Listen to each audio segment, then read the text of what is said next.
ॐ सहनाववतु सहनो भुनक्तु सह वीर्यं करवावहै तेजस्विनावधीतमस्तु मा विद्विषावहै। ॐ शान्ति शान्ति शान्तिः। जननीं शारदां देवीं रामकृष्णं जगद्गुरुं पादपद्मे तयो श्रित्वा प्रणमामि मुहुर्मुहुः। नमः श्रीयतिराजाय विवेकानन्दसूरये सच्चित्सुखस्वरूपाय स्वामिने तापहारिणे कालिन्दे पुल्लकमले माधवेन क्रीडारत ब्रह्मानंद नमस्तुभ्यं सद्गुरो लोकनायक योगानंद प्रेमानंदाश्चान्ये वैये च पार्षदा रामकृष्ण गत प्राणाः सर्वांस्तान् प्रणमाम्यहम्।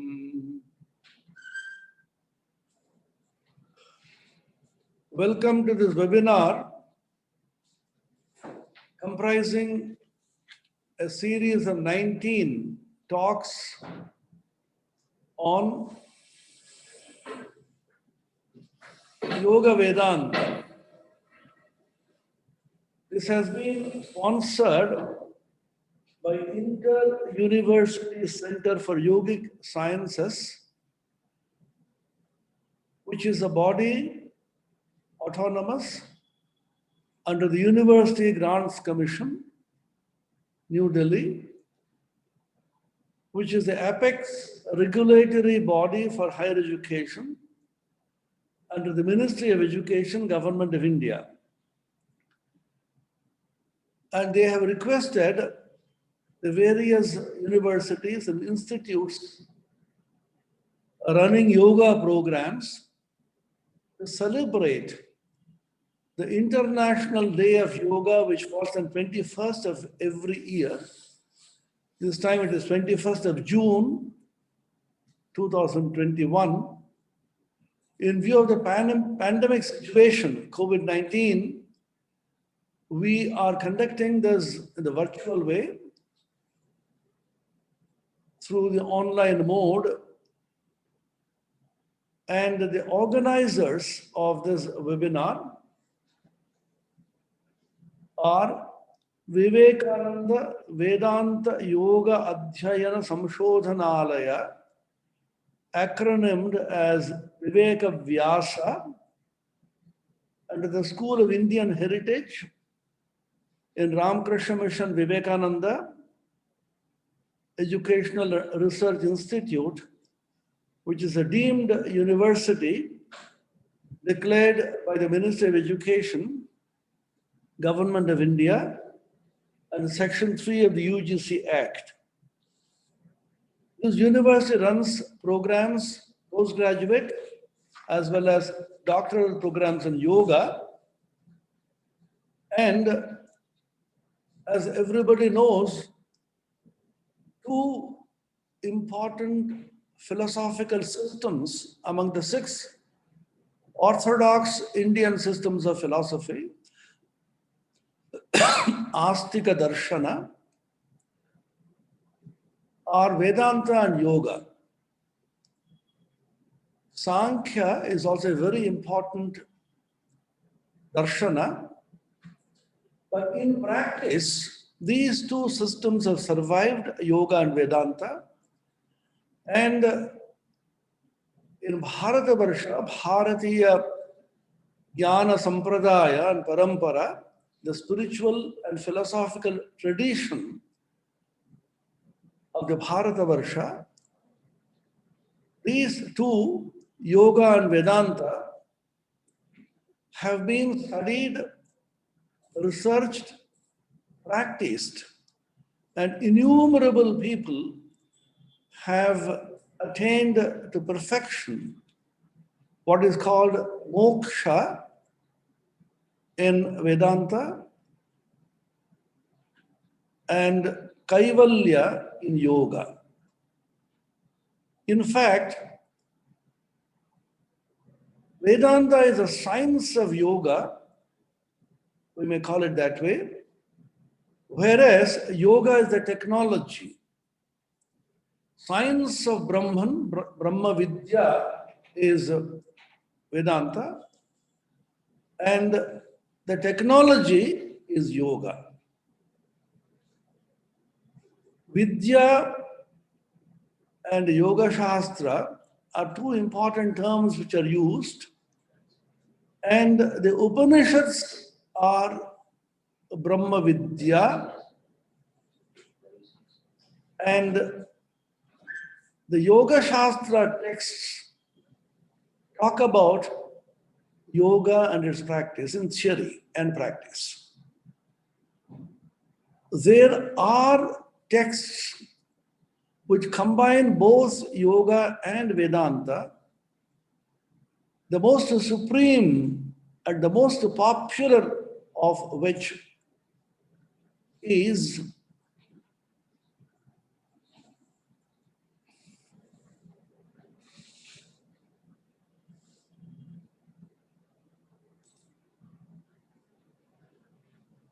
the Bhagavad Gita, which is one of the Prasthanatrayas.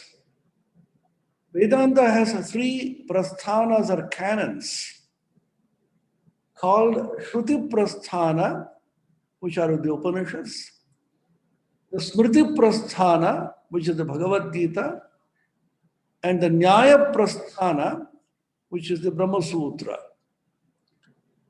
And the Smriti Prasthana, which is the Bhagavad Gita, is both Brahma Vidya as well as Yoga Shastra.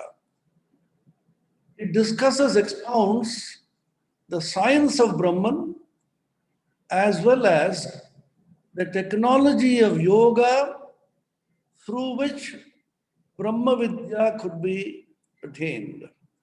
The colophon at the end of each of the chapters of the Bhagavad Gita will known Om Tat Saditi Srimad Bhagavad Gita Su Upanishatsu Brahma Vidyayam Yoga Shastre Shri Krishnarjuna Samvade Karma Yogo Nama Tritiyodhyayaha Sankhya Yogo Nama Dvitiyodhyayaha, and so on. There are three phrases which stand out. The Bhagavad Gita is Brahma Vidya, science of Brahman. The Bhagavad Gita is Yoga Shastra, the technology of yoga for the realization of the Brahma Vidya. And the Bhagavad Gita is a dialogue between God and man, Shri Krishnarjuna Samvada. God comes down as man so that man can reach God. This is called avatarana or avatara. He is the supreme teacher of all mankind. So we call him the Jagat Guru. All the religions have prophets who teach mankind and lead them in the path of spirituality.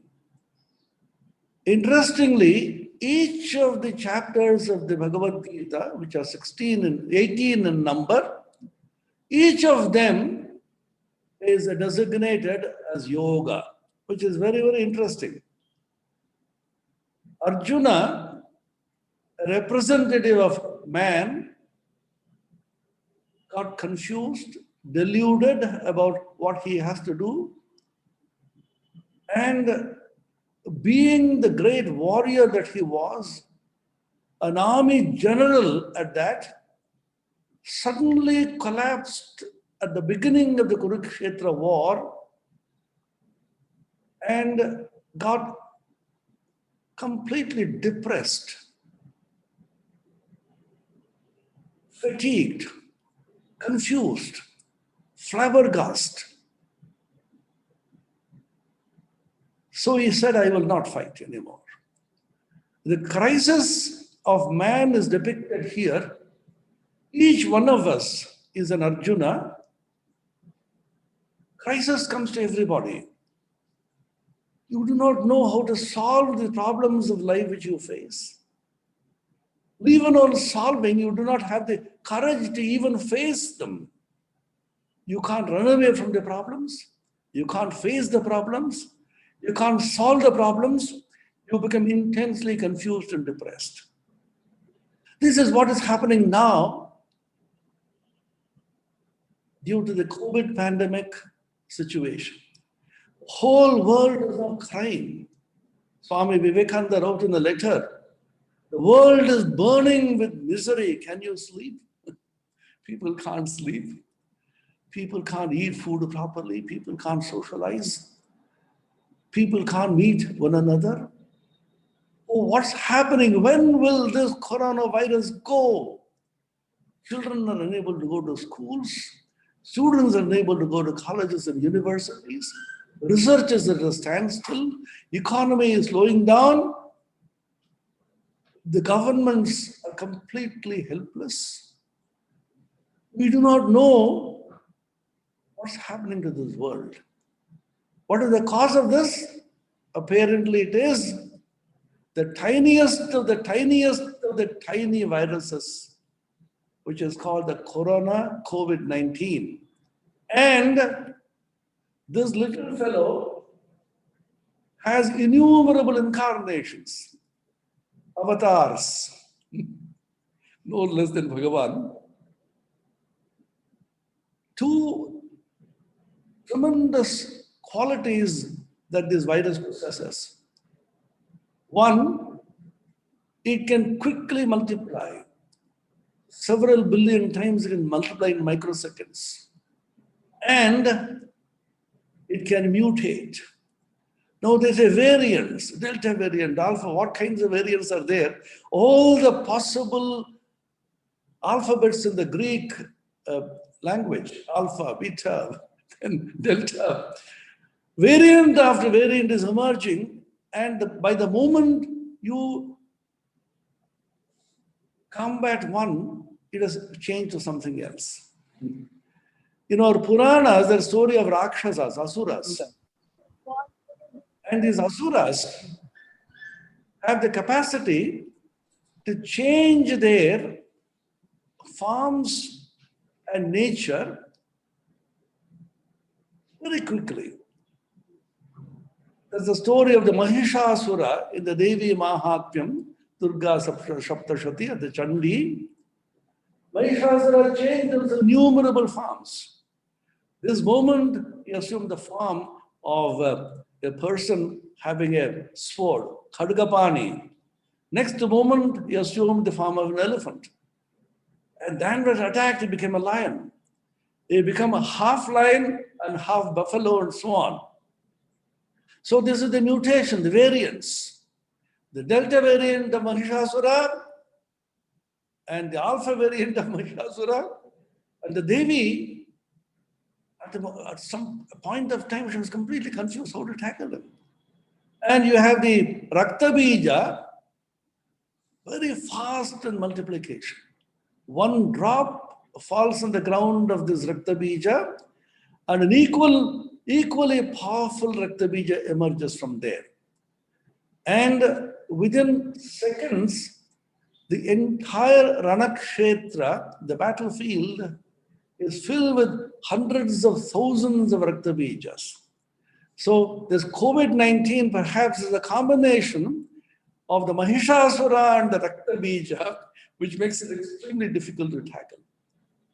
So this is the human situation. You encounter certain adversities which you do not really know how to tackle.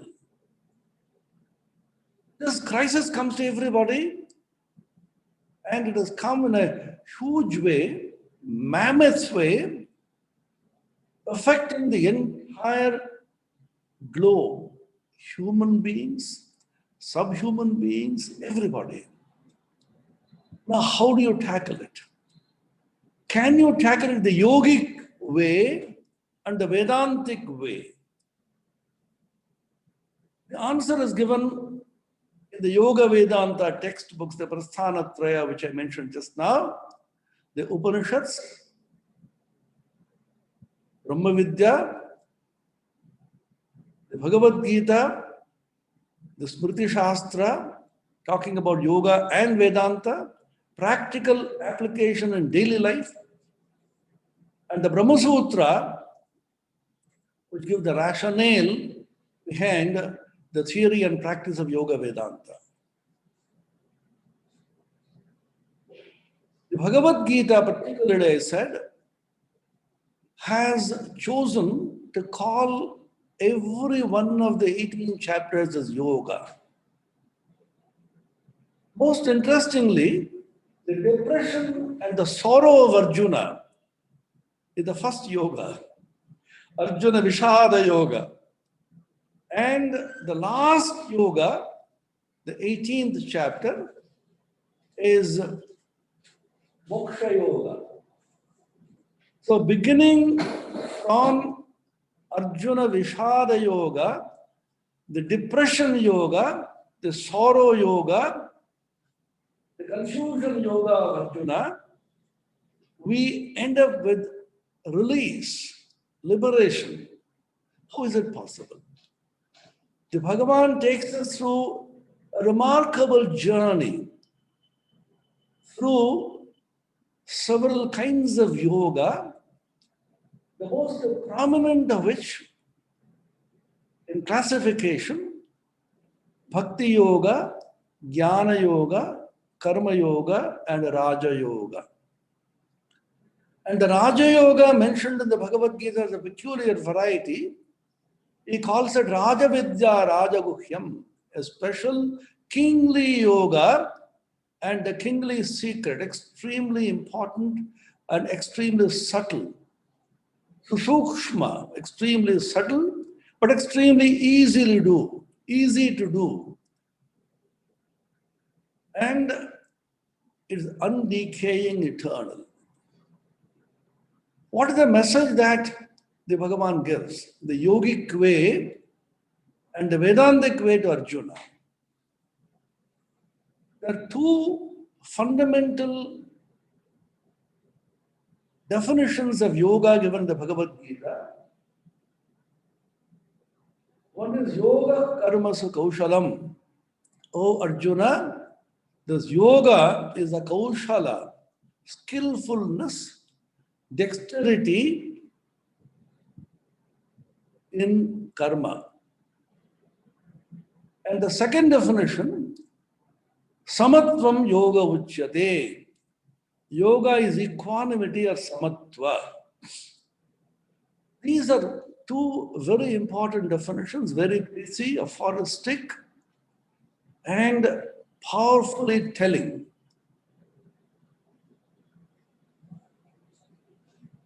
Yoga, he says, is the capacity to be able to understand the secret of work. What is skillfulness?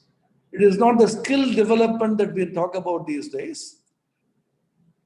It is the skill, the kaushala, the internal attitude of mind which can convert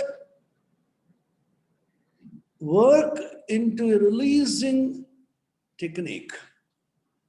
Work binds you to work because you need the fruits of work to come to you, your karma phala. And I believe I am doing the work, and therefore I get attached to the work and the karma phala. The Bhagavan says the capacity by which you can convert the binding nature of karma into a releasing, opening to the highest infinite good. Machinery of karma yoga can bind you or can release you. Can the same karma both release and bind you? Yes. It is not karma which binds, which Arjuna was deluded into thinking. It is the attitude with which due karma which binds. The whole of life depends on the attitude with which you live it. So the situation which we are now facing, the crisis, and the devastating effects of this crisis which the whole world is crying about, this crisis has to be faced unless you want to become mad. You have to face it. You have no other option. What is the mental attitude with which you face it? This is given by Bhagavan Sri Krishna in the Bhagavad Gita and in the Yoga Shastra books. You have to perform all kinds of actions. Ask yourself, am I doing this? There are several attitudes which Bhagavan prescribes here.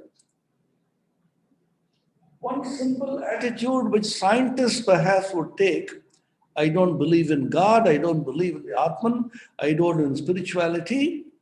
I am a rational being, I'm a scientist. What is the attitude with which I should do work so that I will not be bound? The simple answer which the Bhagavad Gita gives, as Gautam Buddha gave long ago, is Prakriti. Nature is doing everything. When I eat my food, am I worried about its being digested? Am I worried whether my lungs are performing their actions properly? Blood circulation in the body, is it going on smoothly, correctly? Unless I fall ill.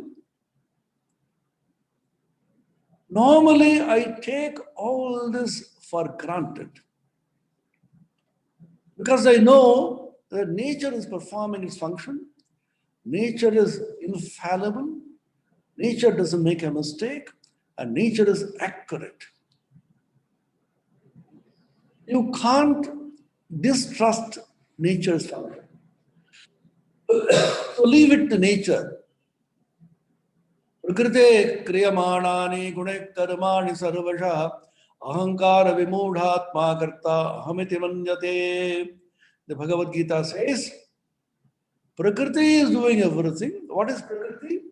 Once again, based on the Sankhyan idea, which Yoga Shastra has also adopted, Prakriti is Trigunatmika, Sattva, Rajas and Tamas.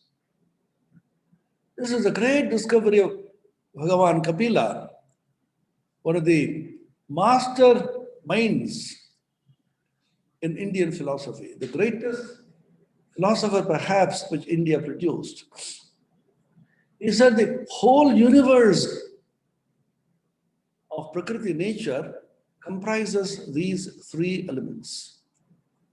Even in the ordinary physical world, you can see the three states of matter which you studied in school physics: solid, liquid, gas. We know all that. The solid is tamas, the solid substance is tamasic, liquid is rajasic, and gaseous state is sattvic. And the plasma, the fourth state of matter, is trigunatita. You go beyond. So everything can be reduced to triguna.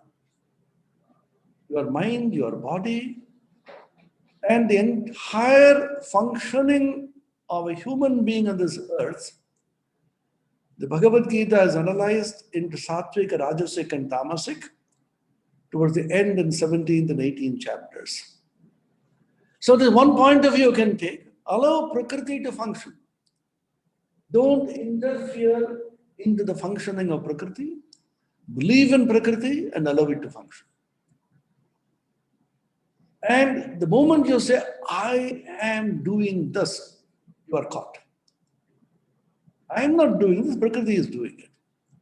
You may ask the question, Swami, are you not talking? Are you not smiling? You are talking.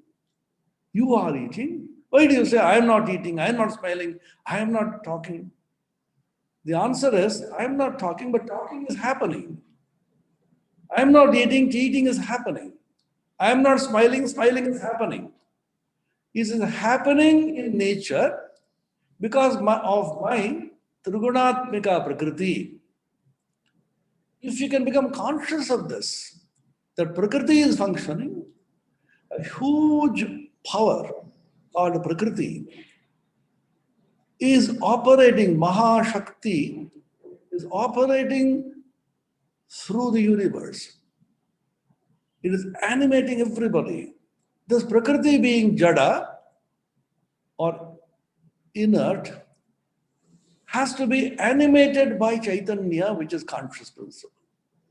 So the Prakriti and the conscious principle Purusha together constitute the entire universe. This is Yoga Shastra. Purusha, which is pure consciousness, somehow, when, why, what, we do not know, has got caught up, mixed up with Prakriti. Purusha and Prakriti getting married, for example, and trouble starts. All the trouble, including the pandemic which we see, has been traced in the Yoga Shastra and Vedanta as the coming together somehow of Purusha Prakriti, of Chaitanya and Jada. Vedanta is called Chit Jada Granthi. Granthi is a knot. And we also say in familiar, simple language, when somebody is getting married, he is tying the knot. So Prakriti and Purusha tied the knot. So Chijjada Granthi was the result. And this Chijjada Granthi is called the I, the ego. The ego is a spurious ghost, existing but not existing in reality. It's called a virtual reality. Virtuality is something which is not totally real, nor is it totally unreal. It is not absolute Sat, as the case of supreme consciousness. It is not complete Asat, as in the case of, for example, the child of a barren woman or the horns of a hare, which just don't exist at all. So the entity which is real and the unreal together, a curious mixture, as the Swami Vivekananda calls, of existence and non-existence, asti and nasti. So this I is responsible for all our problems. This is the fundamental discovery of Yoga Vedanta. And this I being the result of a combination coming together of Purusha and Prakriti, Chit and Jada, how this knot can be broken. This is the whole exercise. It can be broken by realizing the I is a spurious entity and Prakriti is functioning by the animation of Purusha, and therefore I am actually not doing anything. Naiva kinchit karomiti yukto manyeta tattvavid pasyan srinvan prishan jigran nashnan gachan svan shvasan pralapan visrajan grinhan unmishan nimishan nabi indriyan indriyarthesha vartanta iti dharayan brahmanyadhaya karmani sankam tattva karoti yah lipyate rasapapena padmapatramivambhasa ayena manasa buddhya kevalairindrayairapi yogina karma kuruvante sankam tattvatma shuddhaye. Beautiful verses in the Bhagavad Gita. You are eating, you are drinking, you are walking, you are sleeping, you are smiling, you are talking. All that is being done, but you are not doing anything. Why? These things are happening by Prakriti. This is one attitude we can take to counter the problems of life. This is a purely scientific Sankhyan attitude. Sankhya, the old philosophy of Kapila, is only another name for modern science. The only difference that the modern science does not accept the Purusha, but Sankhya does. There is another attitude you can take. If you are devoted to God, if you believe in God, the supreme reality, supreme consciousness, God is doing everything, I am not the doer. Ishvara is the karta, I am the akarta. Who is he doing? Where is he? The Hindu Shastras say that God is not sitting somewhere above the clouds and doing everything. He is not a remote controller, but he is remotely controlling by being within you. That is the beauty of the Vedantic idea and the danger also. You can't escape God. Suppose you want something very dirty. You want to think of a thought which is not very elevating, which is not good. Some negative ideas come to you, and then secretly you go when nobody is seeing you, you can do something that. But God is there seeing all that you're doing. You can't say, oh God, you just go for some time. I'm going to do something which you should not see. God says, I am there in what you are doing. He is sitting squarely in your heart, seeing all that you are doing, hearing all that you are speaking. He is seeing through your eyes. He is walking through your feet. He is hearing through your ears. He is speaking through your mouth. And that power which is animating you, me, the entire universe is the power of God. This was the question which is raised in the Upanishads. Remember, Upanishads are not philosophy or theology or metaphysics, not even spiritual books.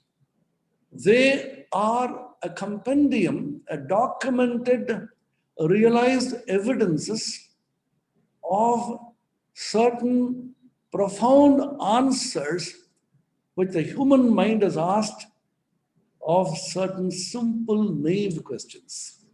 You ask a very simple, apparently naive question and come out with an answer which is so deep and so profound. This is the Upanishad. For example, the Kena Upanishads begin by asking, Keneshidam padati preshidam manah, Kena prana prathama praiti yukta, Keneshidam vachamimam badanti, Chakshushrotram gavudevo yunakti. When I open my eyes, how do I see? How do I hear with the ears? How does the mind think? Who is that power? Who is that supreme being, if there is any? Who is the luminous person? Who is animating my mind and body and senses to function? Or is it the senses are functioning on their own? Senses can't function on their own because when you're deeply asleep, the eyes are there, they don't see. The ears are there, they don't hear. When a person is dead, he can't do anything. He can't hear, he can't see. But apparently the senses are there, but something is missing in that person which makes him impossible to do or see or talk. What is that? Kena, by what? By whom? Impelled by whom does a person think and talk and move around? Is it by the eye that you see? Or is it something beyond the eye? Is it by the ear that you hear? Is there something beyond the ear? Is there something beyond the mind?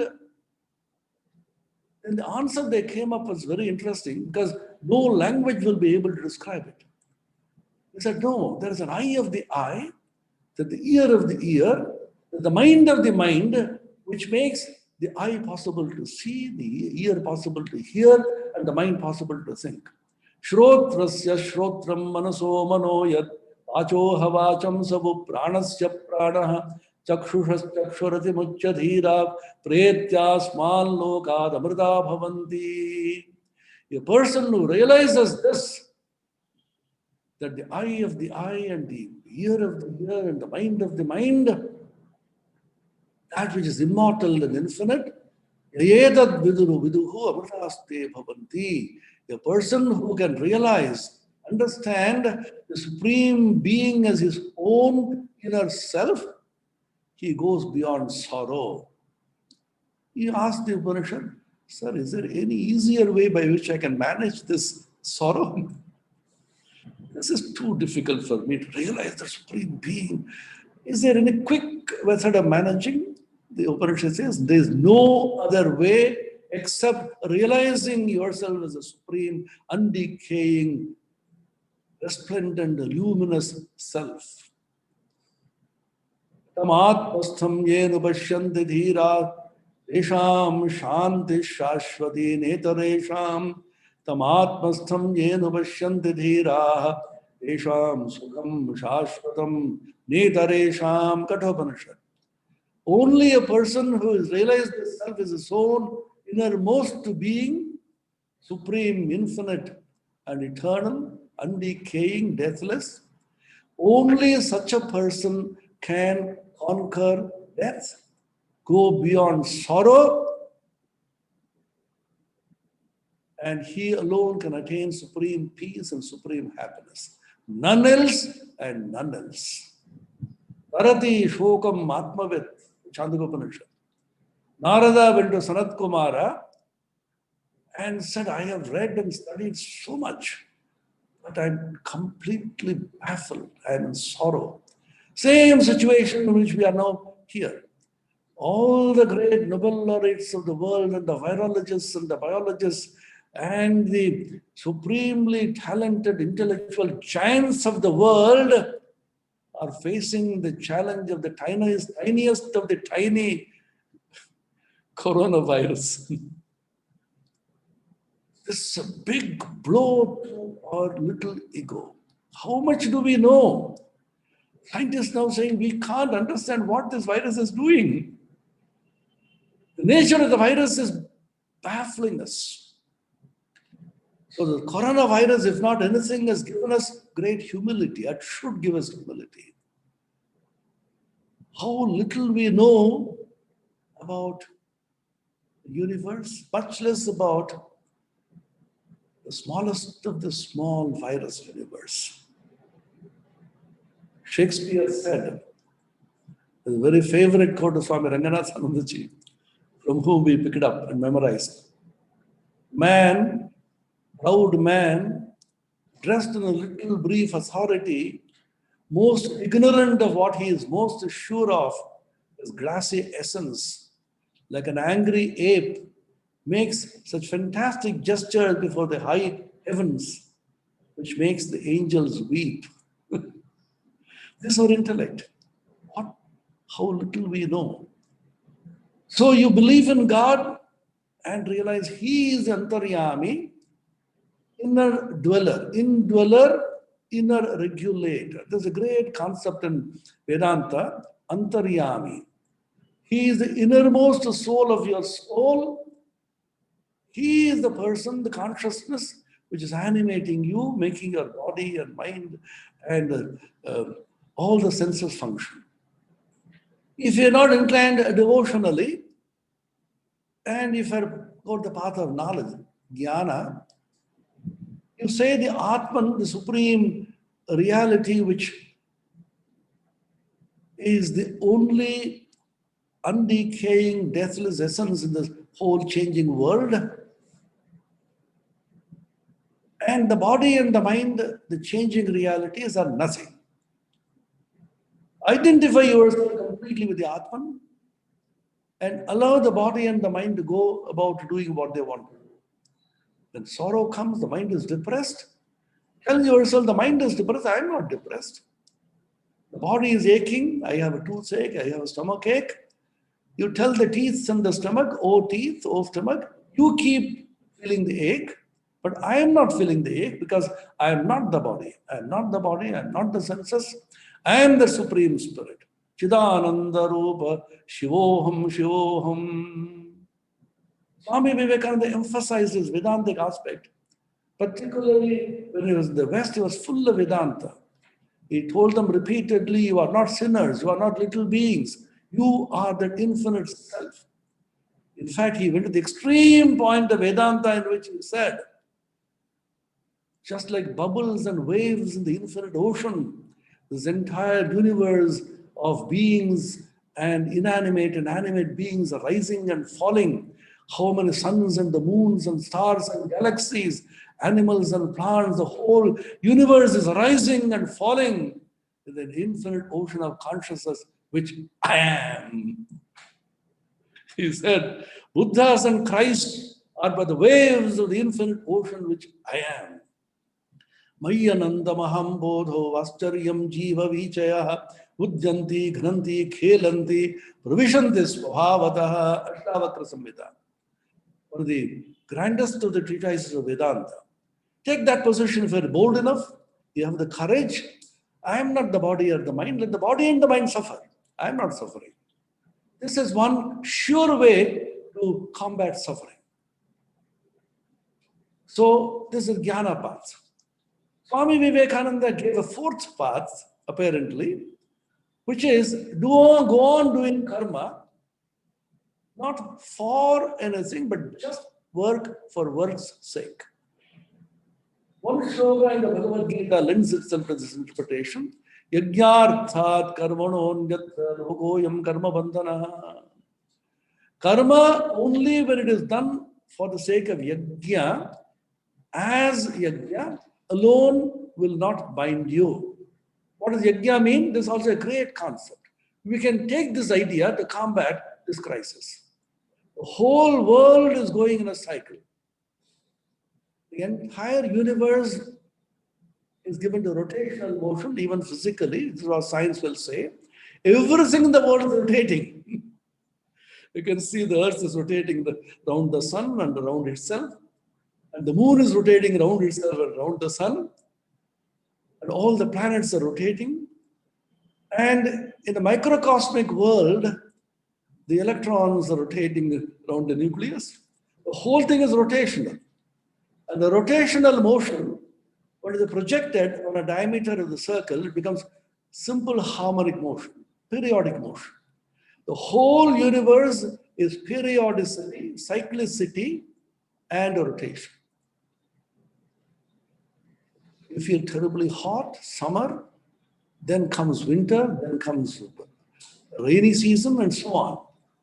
Dinamapi rajani sayam pratah shishiravasanto punarayatah kalah kridati gachatyayuh tarapina munchatyashavayu bhaja govindam bhaja govindam govindam bhaja mudhamate samprapte sannihite kale nahi rakshati dukrinkarane.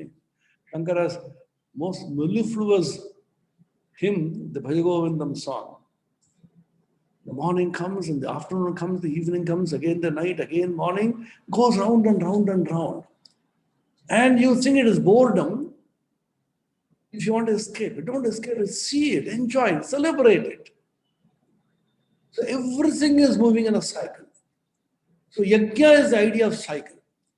The Bhagavad Gita talks about the chakra. Evam pravartitam chakram nanuvartayati haya aghayurindriya ramo mogham partha sajivati. You follow this cosmic cycle. You attune yourself with the cosmic cycle. And if you want a scientific term, you resonate with this cosmic cycle. There is a periodicity, there is a frequency with which the entire universe is vibrating. It's called the natural frequency. If your frequency coincides with the natural frequency of the entire universe, then there's a resonance. Then you'll be happy. So tune yourself as the infinite.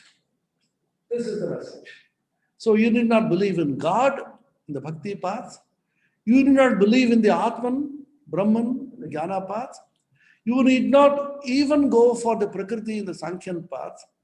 So Swami Vivekananda opened up an entirely new philosophical and scientific paradigm in which he said this entire universe is oscillating with the periodicity and the frequency, and your own body and mind is also oscillating. Remember this. Circulation of the blood is an oscillation, periodicity. And the heart pumping, lup, tup, lup, tup, lup.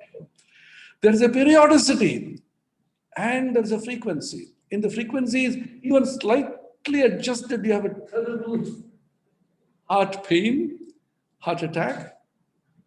That is related to the lungs. When I breathe, this is the pranayama. Regulate. The frequency should be adjusted in order that this will coincide with the frequency of the cosmic prana. These are great techniques which have been evolved by 100,000 people over millennia after millennia, documented, proven, and practicable even now. This is the beauty of Vedanta and yoga.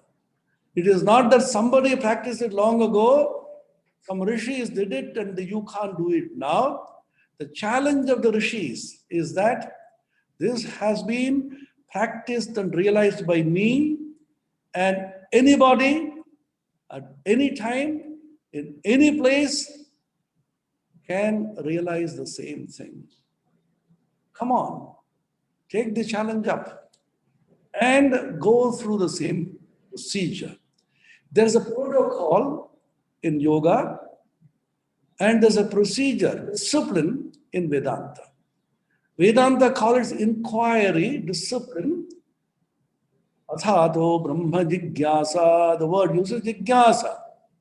In yoga, it is a protocol, the word uses Anushasanam, Atha Yoga Anushasanam. One is Anushasanam, the protocol, the other is Jigyasa, which is discipline inquiry.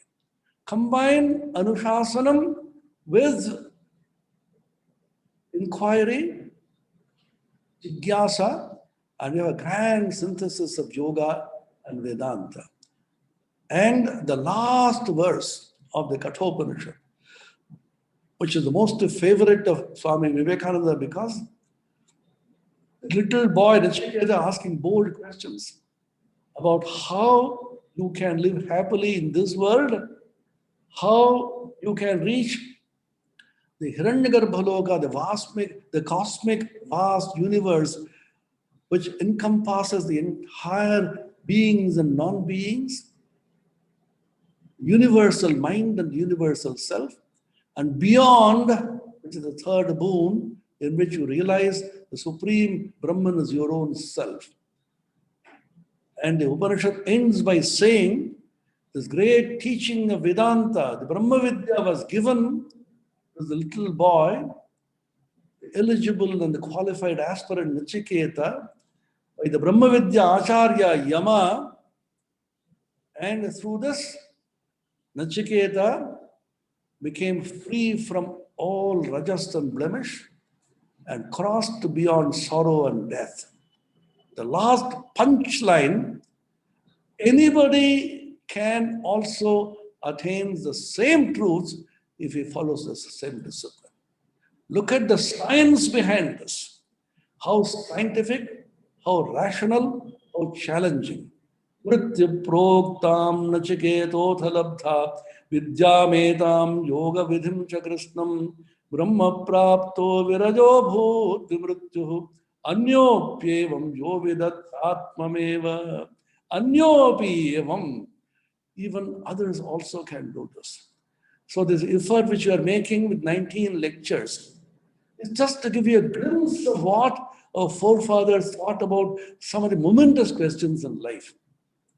Swami Vivekananda said, a great leader in whose hallowed name this university has been established, he said, I want to initiate a machinery, put in motion a machinery which will bring the grandest ideas to the doors of everybody.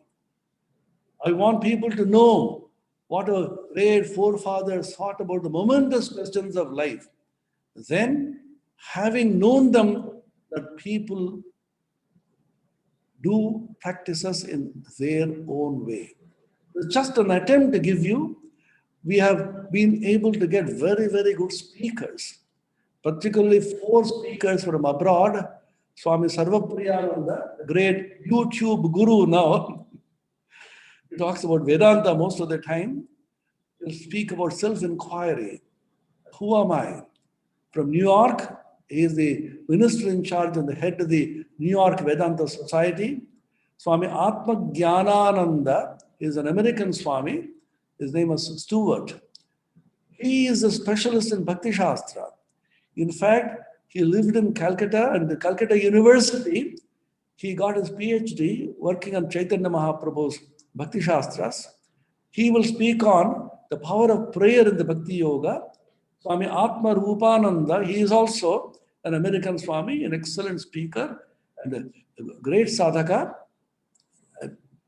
He is in Houston now. He will speak about the Raja Yoga. And we have the one more, Swami Sarvasthananda, who is the in charge of London Center in UK.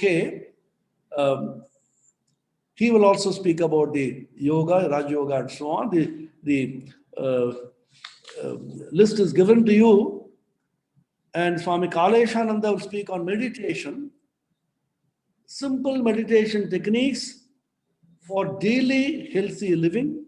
Swami Kirti Pradhananda will speak on integrated human development.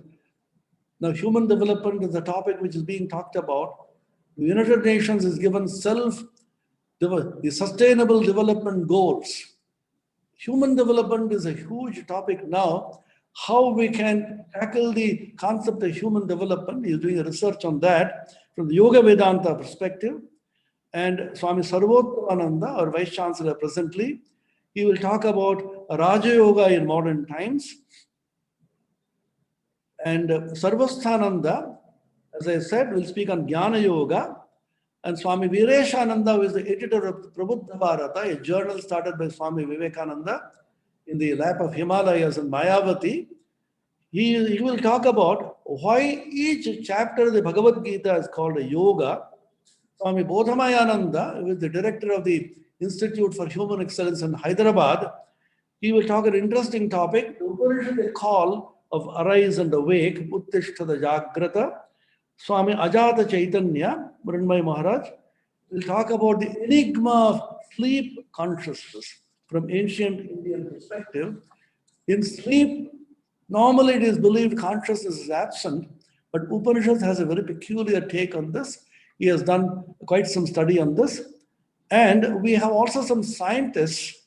Professor Uday Shankar Ray of our department will talk about common yoga protocol and its benefits. And Dr. Arkadev Datta, assistant professor in our university, in the Department of Yoga and Sports Science, will talk about the probable neural mechanism of concentration deficit. Now, there's a huge cry everywhere. I can't concentrate my mind. My mind is so restless. What are the probable neural mechanism of deficit in concentration? Dr. Shubhadev Pal, who is also an assistant professor in the same department in the Belur campus of the university, a neuroscientist understanding of consciousness, and Dr. Shancharandan Dasgupta, who is a doctor by profession, he'll talk about pain management and yoga. Pain is something which everybody feels. The physical pain and the mental pain and the psychosomatic pain and so on. How yoga can be effective in mitigating pain. Now we don't talk about mitigating or tackling or eliminating pain. Everything is management. When somebody gets angry, we used to say, control your anger, eliminate your anger. No more. Manage your anger. Anger management. So pain management. Dr. Subrata Chattopadhyay, who is also professor of medical physiology in the West Bengal Health University and a visiting professor here, will talk about the relation between mind and consciousness. He has written a couple of books also on that. And Dr. Ravindra from NIMHANS, which is National Institute of Mental Health and Neurosciences in Bangalore, very famous national institute. They have started a Center of Consciousness Studies, and we have a memorandum of understanding with that institute, and they're collaborating with us. He will talk about sleeping peacefully, very important topic. Now people can't sleep peacefully. I'm not getting sleep, I'm tired, but I'm not able to sleep. How to sleep peacefully? but it will be from the neurophysiological perspective. And Dr. Bindu Kutti, who is the professor in charge of human sleep and cognition, the research laboratory in NIMHANS, and is in charge of the Consciousness Studies Center in NIMHANS, she will talk about consciousness studies research going on in NIMHANS and what are the perspectives and challenges. And the valedictory address will be delivered by the Adhyaksha, the president of the Advaita Ashrama. He will talk about Yoga Samanvaya, a modern and the most important concept evolved by Swami Vivekananda, which is the basis of the beautiful picture Swamiji drew, giving the emblem of the Ramakrishna mission. That is Swami Vivekananda's message to humanity. Jnana, bhakti, karma, and yoga harmoniously combined. He said, explaining the picture, the rising sun is symbolic of jnana, the lotus of bhakti, the wavy waters in the picture are symbolic of karma, and the kundalini, shakti, representing yoga, is that which envelops, encircles the whole thing. And the swan sitting on the lotus is the Paramatman, which is identical with the Jivatman. And Swamiji has taken a wonderful motto from the Upanishads, Tanno Hamsa Prachodayat. May that swan, Hamsa, be your eternal inspiration. We now receive inspiration from our senses and our mind. Rather than receiving inspiration from the senses and the mind, let the Supreme Being, the Hamsa, be our inspirer. Let the Supreme Being inspire our thoughts, like Dhiyo yo naf prachodayat in the Gayatri Mantra, Tanno Hamsa prachodayat. How is it done? The realization of this Hamsa, Paramatman, by a harmonious combination of jnana, knowledge, bhakti, devotion, yoga, concentration, and karma yoga, selfless work. Vision of the Paramatman is obtained. This is the finale, fitting finale of this 19 series of webinars. So I'm extremely happy to invite all of you. Please do attend each one of them and be benefited. Give us your feedback. I'm very happy to be able to inaugurate this as the Pro-Chancellor of this university, and those who have worked behind the scene. We are so thankful to Brahmachari Mrinmay Maharaj, who has tirelessly worked behind this. There are two technicians here, Vikram and Shayantan, who have constantly made effort to see that everything goes well. They will continue to do it for 19 days. So we are using technology to connect. Yoga is connectivity, and what we are now aspiring to have on each of these 19 days is uninterrupted internet connectivity. Yoga is 24/7 infinite broadband connectivity. This is called by the Bhagavan in the Gita as Satata Yukta, Nitya Yukta. A person who is always connected is Yukta Tama. He is the greatest yogi who is constantly connected with the Supreme Being, which is his own very self. We have lost ourselves in the busy modern days. So the Bhagavan says, recover yourself and be self-possessed. Atmavan is a very remarkable phrase in the Bhagavad Gita. Atmavan, possess yourself. Let us go back to our inner source of strength. We invoke the blessings of the Supreme Being, which we believe came down on this earth as Sri Ramakrishna, along with his Shakti, Sri Sarada Devi, and the Nararishi Narayana Swami Vivekananda, and his beloved son, Rakhal, Swami Brahmananda, and a huge army of illumined Brahmagyanis and prophets, and we come in the great Sampradaya, and we are so happy to be able to connect you, Yukta, to the Sampradaya, and welcome to everybody. Om Shanti Shanti Shanti Harihi Om Tat Sat Shri Ramakrishna Arpanamastu. The question answer session will be moderated by Mridmay Maharaj. So please write your question in the chat box if you have any question at all. What is the difference between virtual reality and Maya? Oh, so nobody has any question. That means people are so happy, only one question. I thought that flooded with. So, actually, Maya is a very peculiar term in Vedanta, highly misunderstood word also. Maya is unfortunately translated as unreal. Now, the Corona has taught us to use a new word which is called virtual. Virtual is a beautiful translation of Maya. Virtual does not mean it is unreal, and it does not mean it's totally real. Now, whoever is the questioner, now I am talking to you and you are listening from wherever you are. Is it a real thing which is happening?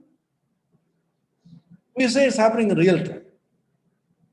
It's not a recorded lecture, I give it to you. So you are able to see me, listen to me, connect to me. It is real in a sense. But in another sense, it is not completely real. Physically, I'm not seeing you, but I'm seeing you on the screen. See, after all, what is physicality? I am seeing you nearby. I am seeing you on the screen. There's no difference at all, in a sense. But in a sense, it is real. In another sense, it appears to be unreal. So this combination of apparent reality and actual reality, real and the unreal, this is called Maya. It is not absolutely real in the sense of Brahman, nor is it absolutely unreal as the son of a barren woman or the horns of a hare, Shashastringa, and so on. So our ancients came up with a peculiar concept of Maya to describe this virtual reality. It is reality, but at the same time, it is not reality. It is both a combination of real and the unreal. Swami Vivekananda calls it as a combination of mixture of existence and non-existence. What does Advaita Vedanta say about black holes? Advaita Vedanta does not say anything about black holes because at that time Shankaracharya was not there. And some people have tried to say the black hole which Advaita they are talking about is Kali and dark matter and all that. Don't go into all that. See, these are two completely different disciplines. Suppose you go to a doctor, is a dentist, and tell him, sir, what is your idea of my digestive capacity? It's a totally different discipline. And Advaita, why do you, I don't know who here asked this question, where does the idea come up? See, black hole is a concept which has evolved in cosmology and in astrophysics for a particular reason. And similes, analogies can be drawn. Black hole is something in the light enters and completely it is lost. So in Advaita, you may stretch and try to bring some analogy, which is very funny. Don't do funny things. Let us do real things. Can the problem of body, mind, and brain be compared to some removable and unremovable singularities? Can Atman also be treated as singularity? I do not know. Huh? Can Atman be treated as singularity? See, these are all questions. The problem is, there's so many books are coming out, and this gentleman who is asking perhaps has written, has studied so many things. So you pick up singularity from physics and what is that again? Singularity. Removal what? Singularity. So singularity is a concept which is there in physics. He has picked it up somewhere, and that he is punching it with this. And secondly, my special request to you, hey Aditya, you read. I asked Murmay to read, he's not doing it. So you see, there's a special request to all of you. We believe all of you are sadhakas who are interested in self-edification, realization of the truth. Don't reduce yourself to curiosity mongers, picking up some phrases here and there, punching them, and trying to ask questions which are not relevant. Ask questions which are relevant to your daily life, which really elevate you, which are really troubling you. So struggle with questions for an answer, then only. Otherwise, these kind of questions, suppose I give an answer. What does it really help? How does it really help you? There is one good question. Can you explain the fourth attitude involving the concept of periodicity? Swamiji's idea. So I was trying to think of in my own way, because these three paradigms are there in Gita.